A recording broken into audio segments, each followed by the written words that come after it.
Ed Martin, wonderful to have you here. Nice to be with you, Jan. It's great seeing you. Glad you're here. So I've been learning a lot about the Phyllis Schlafly Eagles organization that you're heading up. We love having you guys at our events. The gathering, Gateway Eagle Council last year and the gathering a few weeks ago. It's epic times is really important what you're doing, so I'm glad you're here. Well, what was most fascinating, being introduced to Phyllis Schlafly and the, incredible work, decades of incredible work that she did for the conservative movement. And I don't think enough people know about this. Maybe you can start by giving us a little bit of an overview. Yeah, and some of the old timers, the leaders of the conservative movement, Richard Vagary and Morton Blackwell and the late Paul Weyrich, when Phyllis Schlafly came along, they were all young conservatives together, and they often refer to her as one of the founders. I think it's Richard Vagary says that 001 was Paul Weyrich and 002 was Phyllis Schlafly, and that's right. So let me just give you the quick run of it. Phyllis was a young housewife, very well educated, went to Washington University and then Harvard for a master's, but she got married in her 20s and she started having a family and has 6 kids. Her husband was a very prominent conservative lawyer, also young, and she and he together were worried in the late 1940s about what a lot of Americans were worried about, which was Soviet communism. And so she started book clubs and started organizing in her community in Alton, Illinois.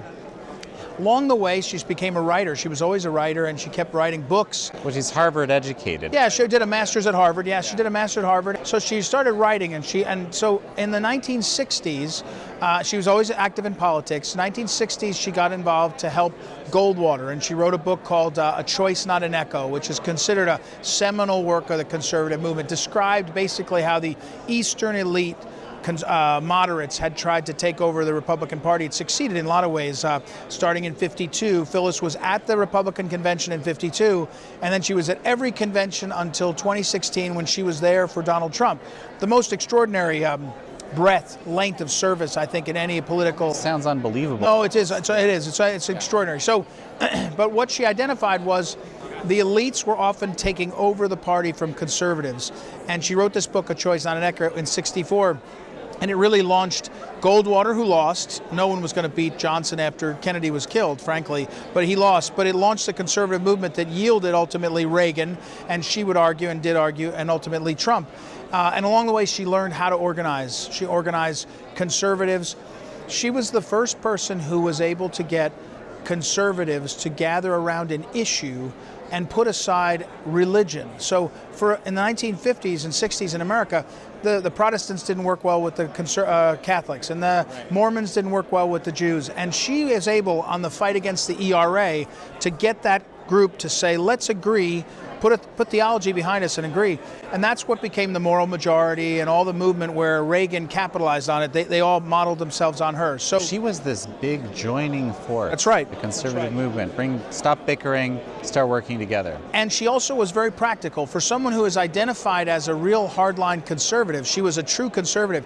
She knew politics was the art of moving the ball. You didn't give up your principles when you found the ways to move forward. And an example I often tell people is she supported Reagan, but when Reagan nominated Sandra Day O'Connor, Arizona state legislator and then a state judge, was very pro-choice. And Phyllis picketed the White House against Reagan's appointment of O'Connor. Within a couple of years, she was in Geneva helping support Reagan when he was with Gorbachev on the SDI and all that. So Jan, one of the things that was so important about Phyllis was she adjusted to the moment. When Roe v. Wade happened, she adjusted and she helped make the Republican Party pro-life. The pro-life plank was one thing she fought for her whole life. She's very proud of it. After the Soviet Union falls and world communism in the Soviet sense is gone, she turned to other threats. In fact, one of the things we've talked a lot about is she recognized China as a threat in the early 90s and wrote about it and led about it and talked about it. And so she was an extraordinary lady, and we continue her work. I often tell people CPAC and places are important for ideas. We take ideas and policies and we want to find how we can do politics with it and get into the grassroots and change hearts and minds and change policy and politics. She went for Trump in 2016. She did, yeah. As, into her 90s. Yep. creating some controversy along the way, Sure. if I recall. Uh-huh. And actually, you wrote a book, Yeah, we did, yep. The Conservative Case for Trump. Yep. Phyllis and I wrote it. Phyllis and I and Brett Decker wrote a book called The Conservative Case for Trump. And not everyone was buying in at this time. No, well, there's two things to say. One is she started writing about Trump's policies in 2015 when he first ran, and she wrote about what he was saying on immigration, trade, on China, on Common Core, all these things. Wrote a lot of columns on it. In the spring of 2016, anticipating that one challenge would be for nominee Trump to be holding the conservative wing, we wrote a book, and it said to conservatives, hold on, when they tell you he's a moderate on this and this and this, here's why he's a good choice for conservatives.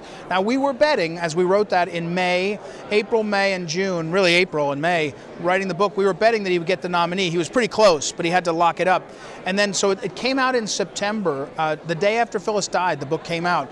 And it was, we thought, important to give to conservatives to say, down the stretch, the media is going to destroy this guy, and they're going to say he's not good enough. So you already, it was very clear to you that this is where things were going. That's knowing politics. Phyllis taught us you know politics, and politics would be what they do, whatever the candidate is on the Republican side, the media will let them get through the thing, and then they'll destroy him down the line, so down the stretch. So when the Billy Bush video came out, we weren't surprised in the fact that it came out. You know, it was not pleasant and all that, but we were standing there saying, wait a second, here's what's at stake. Phyllis got asked one time about Trump. They said, how can you support someone? He's so coarse. And she said with a smile, it's kind of a coarse culture, right? You know, you got to win. And then someone said, well, what about this and this and this? She said, we're electing a president, not a pastor.